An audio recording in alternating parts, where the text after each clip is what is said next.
নাচ, গান, র্যালি ও চিত্রাঙ্কন প্রতিযোগিতা সহ নানা আয়োজনের মধ্য দিয়ে রাজধানীর বিভিন্ন শিক্ষা প্রতিষ্ঠানে পালিত হয় মহান বিজয় দিবস।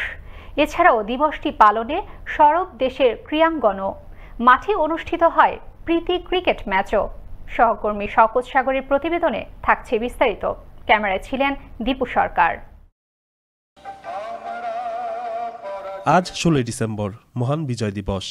1971 সালের এই দিনে দীর্ঘ 9 মাসের রক্তক্ষয়ী যুদ্ধের পর চূড়ান্ত বিজয় অর্জনের মধ্য দিয়ে বিশ্ব মানচিত্রে অভ্যুদয় ঘটে স্বাধীন সার্বভৌম এক রাষ্ট্রের।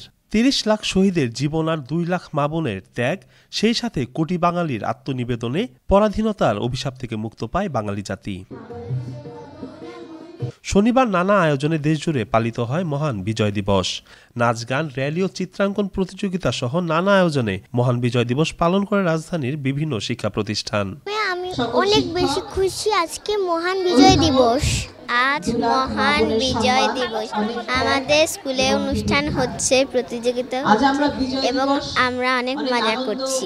আজ 16 ডিসেম্বর আমাদের বিজয় দিবস। আমরা এই দিনটি খুব আনন্দভাবে উপভোগ করেছি। আজকে আমাদের স্কুলে মহান বিজয় দিবস উপলক্ষে একটা কালচারাল অনুষ্ঠান হয়েছে, আমরা খুব মজা করছি।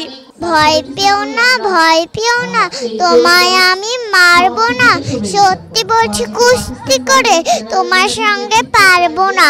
একটি মনোজ্ঞ সাংস্কৃতিক অনুষ্ঠান এবং চিত্রাঙ্কন প্রতিযোগিতা আজকে অনুষ্ঠিত হয়েছে এবং প্রতিযোগিতায় বিজয়ীদের মধ্যে পুরস্কারও বিতরণ করা হবে। এই সাংস্কৃতিক অনুষ্ঠান এবং চিত্রাঙ্কন প্রতিযোগিতা 16 ডিসেম্বর উপলক্ষে আমরা প্রতি বছরই করে থাকি। বিজয় দিবস উপলক্ষে আর কি র্যালি করছি, আমাদের অনেক ভালো লাগছে। এই স্বাধীনতার ইতিহাস ওরা যাতে সঠিকভাবে জানে এবং এই স্বাধীনতা দিবসটাকে ঠিকভাবে পালন করে, এর উদ্দেশ্যেই আমাদের এই আজকের এই র্যালি, বিজয় র্যালি। এদিকে রাজধানীর সবুজবাগ এলাকায় মহান বিজয় দিবস উপলক্ষে শুধুমাত্র নতুন ভোটারদের সমন্বয়ে এক ব্যতিক্রমধর্মী প্রীতি ক্রিকেট ম্যাচের আয়োজন করে সবুজবাগ থানা আওয়ামী লীগ। হাজার বছর শ্রেষ্ঠ বাঙালি জাতির জনক বঙ্গবন্ধু শেখ মুজিবুর নেতৃত্বে আমরা বিজয় ছিনিয়ে নিয়েছিলাম পাকিস্তানি হানাদার বাহিনীদের কাছ থেকে।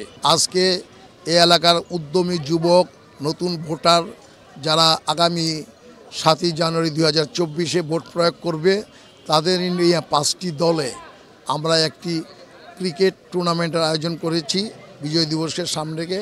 বিজয়ের অনুভূতি সবসময়ই আনন্দের, তবে একই সঙ্গে দিনটি বেদনারও, কেননা অগণিত মানুষের আত্মত্যাগের ফসল আমাদের এই স্বাধীনতা। শওকত সাগর, আনন্দ টিভি, ঢাকা।